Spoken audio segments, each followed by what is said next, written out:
Alhamdulillahirabbil alamin hamdan katsiran ala kulli ni'mah asyhadu an la ilaha illallah wahdahu la syarikalah wa asyhadu anna Muhammadan 'abduhu wa rasuluhu la nabiyya wa la rasula ba'dah. Allahumma salli wa sallim ala nabiyyina Muhammadin wa ala ahlihi wa ashabihi wa man tabi'ahum bi ihsan ila yaumiddin, amma ba'd. Sidang jamaah salat Isya insyaallah nanti akan dilanjutkan salat tarawih juga witir yang semoga senantiasa mendapatkan rahmatnya Allah Subhanahu wa taala yang senantiasa saya hormati. Alhamdulillahirabbil alamin. Pujian kesyukuran tidak lupa marilah kita senantiasa panjatkan kepada Allah Subhanahu wa taala. Salawat dan salam mudah-mudahan dilimpahkan seluruh kepada junjungan kita Nabi Muhammad sallallahu alaihi wasallam, juga kepada seluruh umatnya yang senantiasa istiqomah di jalannya. Selanjutnya kita awali di kesempatan malam hari ini dengan sebuah firman Allah Subhanahu wa taala di surat Al-Baqarah ayatnya 83. Ini bisa dilihat ya di sana. Saya akan bacakan ayatnya. Allah berfirman dalam surat Al-Baqarah ayat 83. A'udzu billahi minasy syaithanir rajim. Bismillahirrahmanirrahim. Wa idh akhadna mitsaqa bani Israil la ta'buduna illallah wa bil walidaini ihsanan wa dhil qurba wal yatama wal masakin wa qulu lin-nasi husnan wa aqimus salata wa atuz zakah thumma tawallaytum illa qalilan minkum wa antum mu'ridun.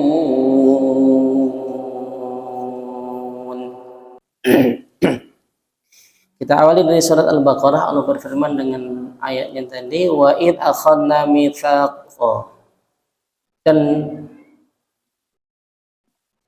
ketika kami, Allah Subhanahu wa taala berfirman, ketika kami mengambil janji Bani Israel dari Bani Israel, la ta'buduna illallah, janganlah kamu menyembah selain Allah, wa bil walidaini ihsana, dan berbuat baiklah kepada kedua orang tuamu, wa dzil qurba, juga kepada kerabat-kerabat kalian, wal yatama, juga kepada para anak-anak yatim, wal masakin, dan juga berbuat baiklah kalian kepada orang-orang fakir miskin. Wa qulu, dan katakanlah, bertutur katalah, ihsanan, yaitu dengan tutur kata yang baik,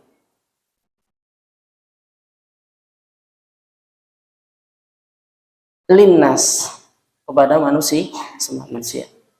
Allah perintahkan di sini, saya garisbawahi sampai di ayat ini, wa qulu linnasi husnan, dan bertutur katalah yang baik sesama manusia. Wa aqimus shalah wa atuz zakah, maka dirikanlah salat, tunaikanlah zakat, tsumma tawallaitum illa qalilan minkum, akan tetapi kebanyakan di antara kalian itu membangkang, hanya sedikit. Kebanyakan berpaling, hanya sedikit dari kalian yang tidak membangkang. Wa antum mu'ridun, dan kalian masih menjadi pembangkang. Kita garis bawahi di kalimat wa qulu linnasi husnan. Allah perintahkan dalam ayat ini, bertutur katalah yang baik sesama manusia. Ini berarti artinya kita membicarakan tentang hari ini temanya adalah mulutmu harimau sangar. Harimau, mulutmu harimaumu. Sangar, temanya sangar tenan nih. Saya ambil ayat ini surat Al-Baqarah 83. Perintah Allah Subhanahu wa taala, wa qulu linnasi husnan, bertutur katalah yang baik sesama manusia, perintahnya begitu. Makanya orang yang paling lemah lembut cara bicaranya gitu ya. Itu Rasulullah.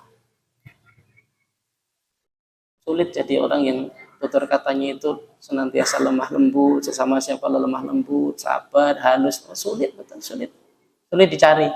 Ya memang ada sih, cuman ya sulit. Ya saya cacul-cacul gini ya sulit, karena halus melipir itu ya halus. Bahasanya ya kalimatnya apa ya? Bla bla bla bla bla bla. Halus-halus banget ini ya.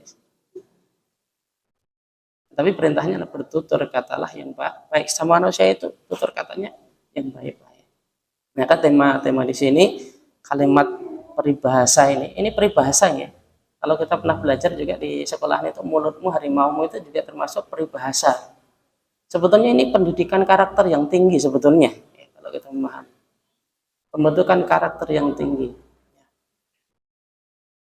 Dan ini sudah dinasihatkan sejak dulu ya, di ayatnya Allah SWT ada. Tutur kata baik sesama manusia. Juga ada hadis Rasulullah yang menyatakan man kana yu'minu billahi wal yaumil akhir falyakul khairan aw liyasmut.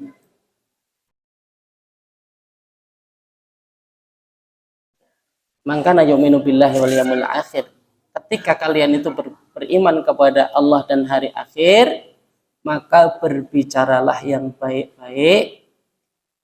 Ya, kalau tidak bisa bicara baik, kata Rasul itu, ya, auliyasmut. Kalau nggak bisa bicara baik, ya diam. Ya, orang tidak banyak bicara itu bukan karena raiso ngomong. Karena apa? Menjaga lisannya jangan sampai ucapan-ucapan yang keluar dari lisannya bukan sesuatu yang diucapkan yang memberikan manfaat di kehidupan dunia dan akhiratnya.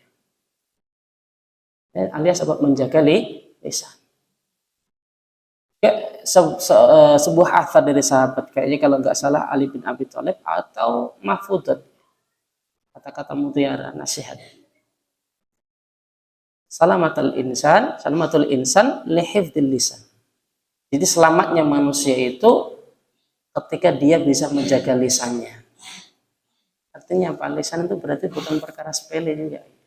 Karena lidah itu tak bertulang. Tak bertulang itu berarti lentur ya. Saking lenturnya itu justru tajamnya itu melebihi pisau. Gitu. Saking lenturnya itu tajamnya melebihi pisau. Kalau pisau paling menggores ya, silet kegores gitu. Tapi kalau lisan itu nggak kegores, tembus sampai jebol dalam hati itu. Bahkan jebolnya nggak mari-mari sampai ke gawa mati, betul? Makanya diwanti-wanti oleh Rasulullah. Karena yu'minu billahi wal yaumil akhir, kalau kalian itu beriman kepada Allah dan hari akhir, ya udah, berkatalah yang baik atau diam. Pilihannya itu berkata baik, diam gitu ya. Kalau orang ngomong apik ya wis meneng wae.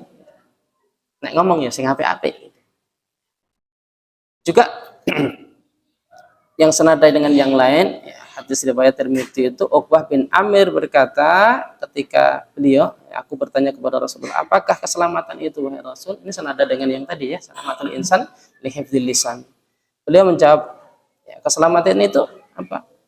Tahanlah lisanmu dan hendaknya rumahmu menyenangkanmu karena penuh dengan zikir, mengingat Allah SWT, dan menangis atas kesalahanmu. Artinya apa?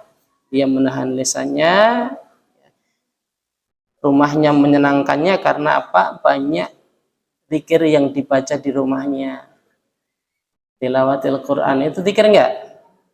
Tilawatil Quran itu zikir terbaik. Apalagi paham maknanya, diresapi, itu karena langsung ke rumahnya Allah SWT.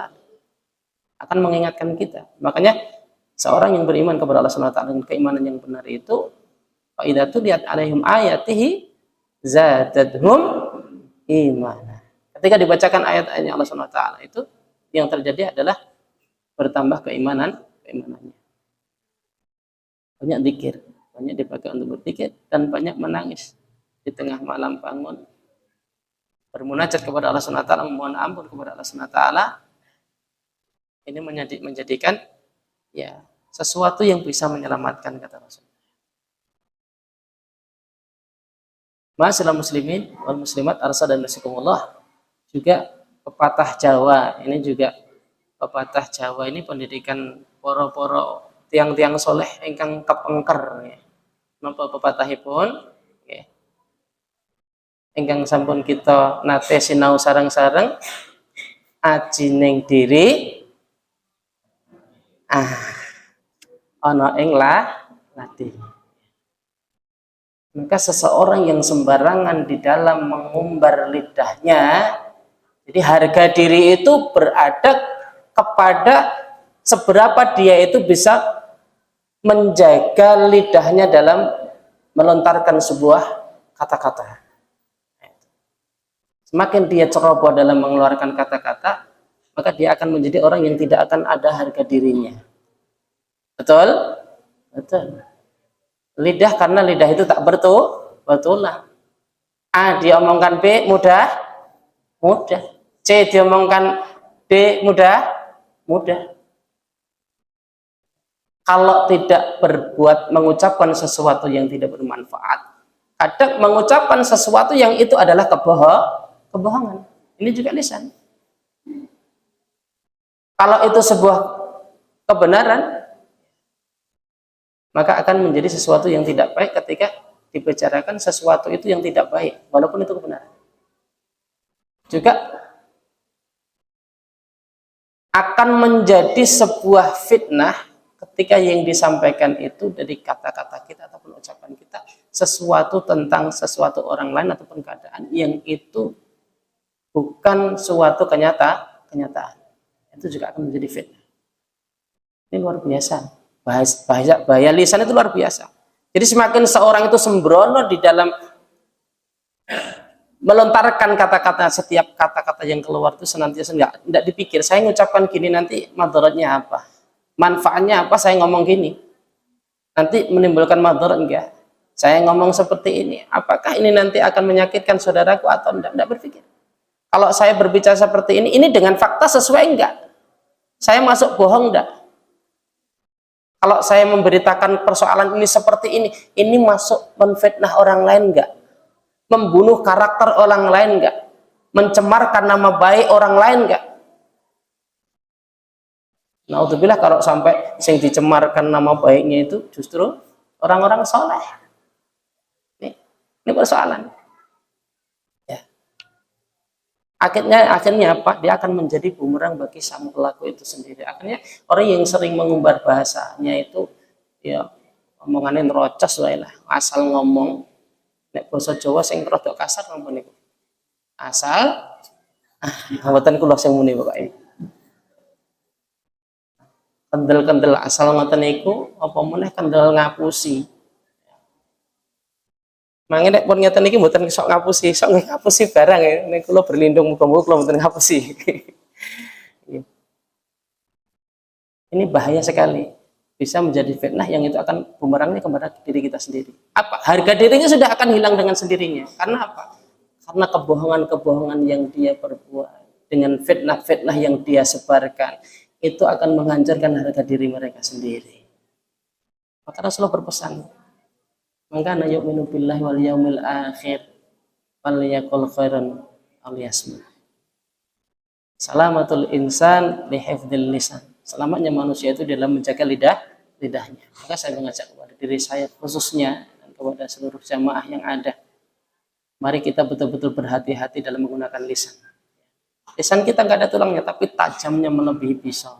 Jangan sampai gara-gara lidah kita itu kita akan melukai orang lain. Itu di dunia. Dan itu karena kalau kita itu menyakiti orang lain dan yang tersakiti itu betul-betul terdolimi dan tidak memaafkan, kita akan bertanggung jawab di akhiratnya oleh Rasulullah. Kalau dia tidak memaafkan, Allah nggak akan memaafkan.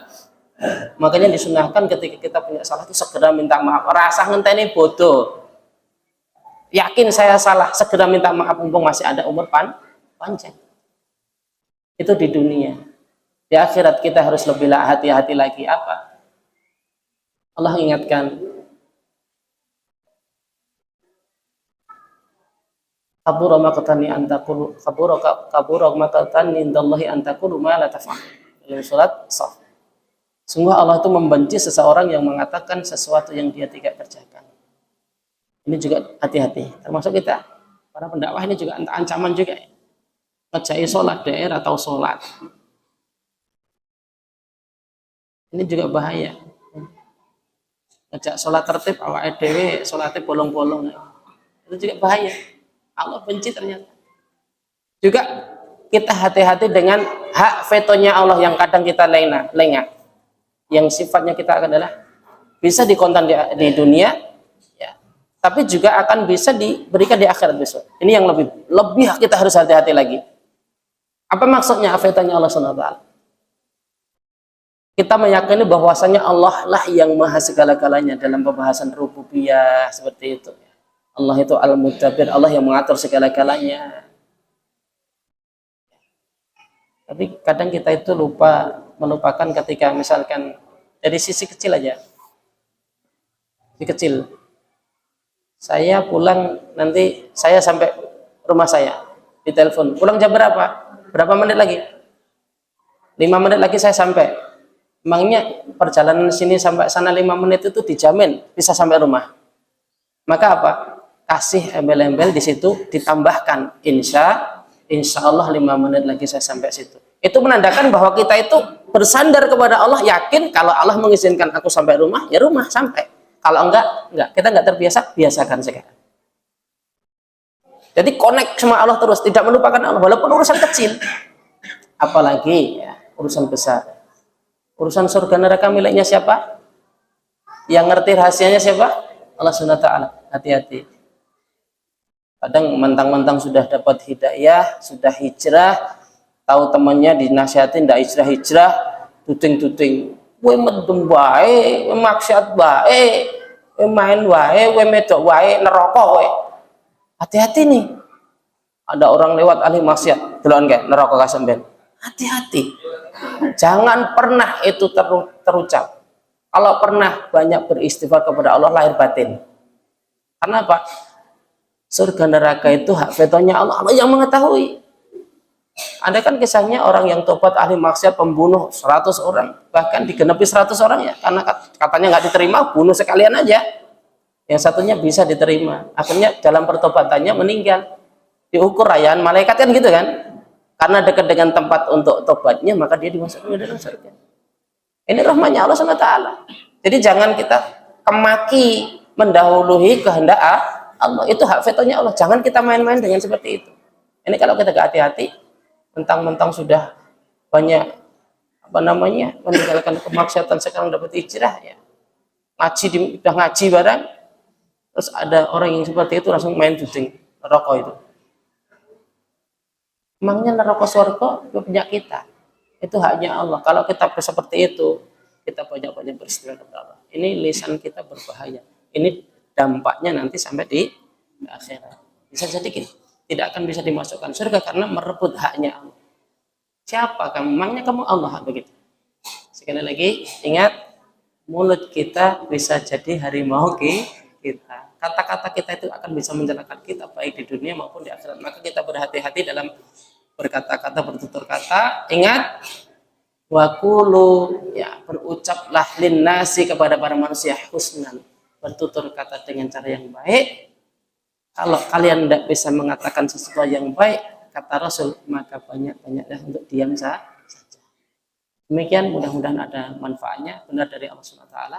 salah dari saya pribadi, saya beristighfar kepada Allah Subhanahu wa taala. Subhanallah bihamdika asyhadu an la ilaha illa anta astaghfiruka wa atubu ilaik. Assalamualaikum warahmatullahi wabarakatuh.